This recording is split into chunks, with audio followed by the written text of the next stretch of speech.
বাচ্চাদের স্কুল যেহেতু 2 দিন ছুটি সপ্তাহে, এই 2 দিনে কিন্তু বাসায় অনেক বেশি কাজ থাকে। সপ্তাহের 5 দিনই যেহেতু অনেক বেশি প্রেসার যায়, এই কারণে মনে হয় এই 2 দিনে একটু হলেও নিঃশ্বাস নেওয়ার মতো, একটু হলেও রেস্ট নেওয়ার মতো সময় পাওয়া যায়। তারপরেও কিন্তু সারাদিন বাসায় অনেক কাজ করতে হয়। হ্যালো এভরিওয়ান, আসসালামু আলাইকুম। সবাই কেমন আছেন? আমি তো অনেক বেশি ভালো আছি। আপনাদের কি অবস্থা? কয়েকদিন হলো আবহাওয়া কিন্তু অনেক বেশি সুন্দর, হালকা রোদ ওঠে, মাঝে মাঝে একটু রোদ পড়ে যায়। এই বৃষ্টিতেও অনেকের অনেক ক্ষতিও হয়েছে, আবার কিছু উপকারও হয়েছে। এই যে দেখতে পাচ্ছেন গাছগুলো প্রায় শুকিয়ে গিয়েছিল, এই গাছগুলো কিন্তু সতেজ হয়েছে।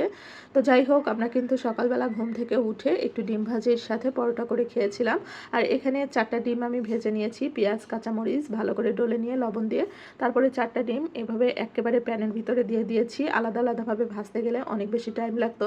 তারপরে পিস করে কেটে নিয়ে তারপরে আমরা সবাই মিলে খেয়ে নিয়েছি। সকালবেলা প্রথমেই ঘুম থেকে উঠে পরোটার খামিরটা করে রেখেছিলাম আর কিছুক্ষণ রেস্টেও রেখে দিয়েছিলাম। পরোটার খামির যত রেস্টে রাখা যাবে ততই কিন্তু ভালো। আমি 1 ঘন্টার মতো রেস্টে রাখার পরে তারপরে ভাজতে এসেছি। ঝটপট ভাবে বেলে নিয়ে এভাবে সেকে সেকে নিচ্ছিলাম। এক পাশ থেকে বেলছিলাম আর এক পাশ থেকে সেকছিলাম। তো যাই হোক, পরোটা ডিম ভাজি সাথে একটু রাত্রের তরকারি ছিল, সেটা দিয়েই খাওয়া দাওয়া করে নিয়েছি। সকালের নাস্তা কমপ্লিট করার পরে দুপুর আর রাত্রের জন্য রান্না বসিয়ে দিয়েছিলাম। আর আমার কিন্তু 12টার ভিতরেই রান্না বান্না কমপ্লিট হয়ে গিয়েছিল। আর এখানে কিন্তু মুরগির মাংস রান্না করে নিচ্ছি। আমার বাচ্চাদের খুবই একটা পছন্দের খাবার মুরগির মাংস।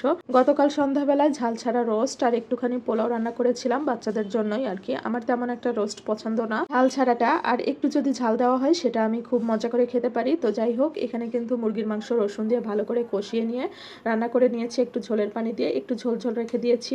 আর মুরগির মাংস কিন্তু অবশ্যই আমি সব রকমের বাটা আর গুঁড়ো মশলা, তেল দিয়ে লবণ দিয়ে ভালো করে ম্যারিনেট করে রেখে দিই কিছুক্ষণ, তারপরেই কিন্তু রান্না করে নিই। আর এদিক থেকে কিন্তু 2টা বেগুন পুড়িয়ে নিয়েছি, গ্যাসের চুলোতেই পুড়িয়ে নিয়েছি। তারপরে কাঁচা পেঁয়াজ, শুকনো মরিচ ভেজে লবণ দিয়ে সরিষার তেল দিয়ে ভালো করে ডলে ভর্তা বানিয়ে নিয়েছি। আর এই ভর্তাটা খেতেও অনেক বেশি ভালো লাগে। আর এদিক থেকে কিন্তু আমার মুরগির মাংসটাও রান্না কমপ্লিট হয়ে গিয়েছিল, একটু ঝোল রেখেছিলাম আর লাস্টে কিন্তু একটু গরম মশলা বাটা দিয়ে নামিয়ে নিয়েছিলাম।